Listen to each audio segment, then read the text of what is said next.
"Careful not to bump that, darling. That glass is worth more than his yearly rent," whispered Margaret Davenport, her platinum hair shimmering under the ballroom chandelier as she glanced at the young waitress pouring champagne at the head table of the Metropolitan Hotel in Manhattan. The laughter that followed wasn't kind. It was sharp, dismissive, the kind that reminds you you're invisible. The waitress was Naomi Carter, 25 years old. She worked 3 jobs to raise her 4-year-old son, Elijah. Tonight, she wore a plain black uniform, her curly hair tucked neatly into a bun. To the billionaires and executives gathered for the evening's celebration, she was just another shadow. The grand ballroom sparkled with baccarat crystal, Italian marble floors, and gold-rimmed place settings. At the center table lay the $8 billion merger agreement that had every guest buzzing.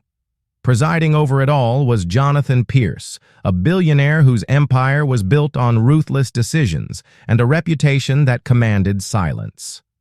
Naomi moved silently, among them, filling glasses and clearing plates, until her eyes caught a glimpse of a line buried deep inside the thick stack of legal documents. She froze. Her breath quickened. She had seen those words before. Naomi's father, Dr. Leonard Carter, a respected professor of economics, had once explained to her about a hidden clause known as a reverse transfer. "It looks harmless, sweetheart, but it can gut an entire company in weeks," he used to say, surrounded by stacks of books at his old desk. Naomi's father had died when she was 17, leaving only his notes and warnings about corporate greed. She had devoured every one of his papers, memorizing phrases that most executives would overlook. And now, one of them stared back at her. Without hesitation, she stepped closer to Jonathan Pierce. Her voice was barely audible. "Mr. Pierce, don't sign that." The room went silent.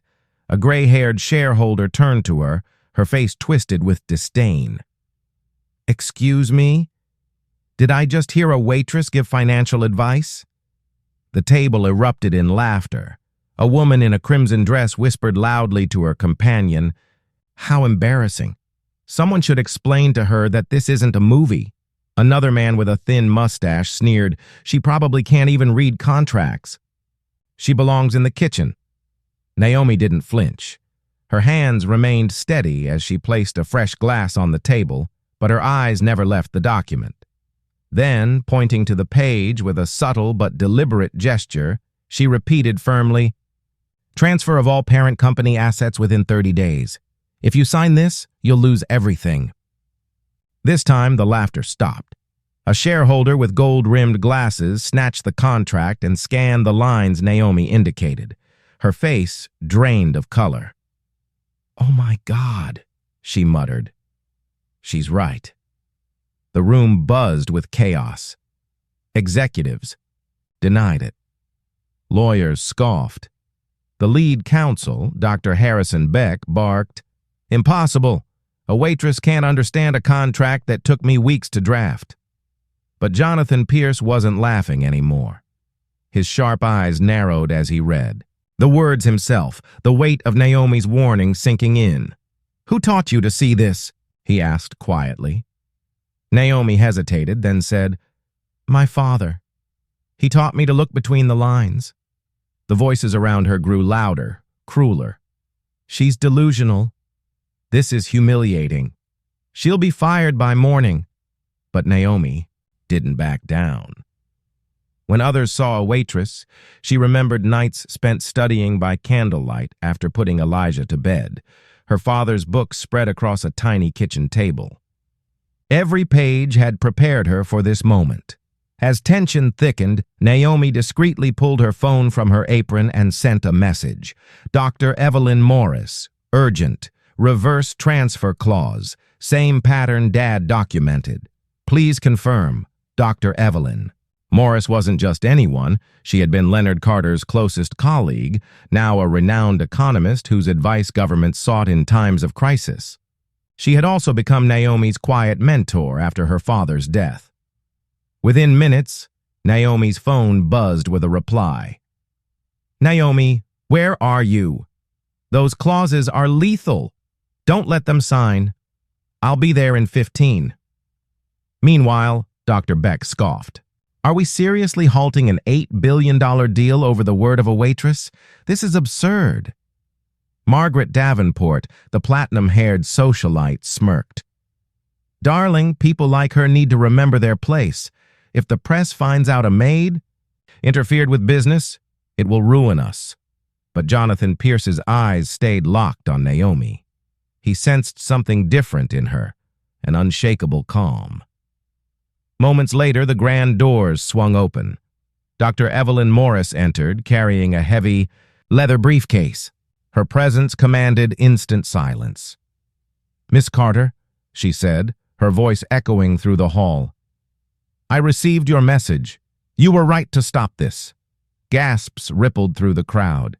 Henderson, the bald, sharp-eyed representative of the acquiring company, shifted uncomfortably in his seat. "This is ridiculous," he snapped. "You can't just walk in here and derail a merger." But Dr. Morris opened her briefcase, spreading documents across the table. "Ladies and gentlemen, this isn't a merger. This is fraud, a hostile takeover disguised to strip assets and launder billions through shell corporations." The room erupted in disbelief. Executives muttered. Shareholders shouted. Naomi stood silently, her presence now undeniable. Then she pulled her phone again and pressed play on a recording. Henderson's voice from earlier that evening, speaking in Spanish about moving the money before the feds catch on. The entire room froze. Within minutes, federal agents walked in, badges flashing. Henderson tried to run, but handcuffs clicked around his wrists before he reached the door. Dr. Beck protested loudly until agents placed a hand on his shoulder. "Two." Jonathan Pierce turned back to Naomi, his face pale but filled with something new. Respect. "You saved my company," he said quietly. "How can I repay you?" Naomi finally allowed herself a small smile. "Give people opportunities based on what they know, not what they look like. That's repayment enough." 6 months later, Naomi Carter walked confidently through the glass towers of Pierce Global, no longer as a waitress, but as the company's director of compliance, earning more in a month than she once made in a year. Her son, Elijah, attended one of the best schools in Manhattan, his future bright. Henderson served a 15-year prison sentence. Dr. Beck was disbarred. The same socialites, who had once mocked her name, now whispered it with awe. And Naomi? She created a training program for young interns from overlooked neighborhoods, teaching them how to uncover corporate fraud. 23 schemes exposed in 6 months. On her office shelf sat a photo of her father and a thank you letter from the FBI, commending her for the most significant anti-laundering operation of the decade. The world had once laughed at Naomi Carter. Now they feared her brilliance, and she was just getting started.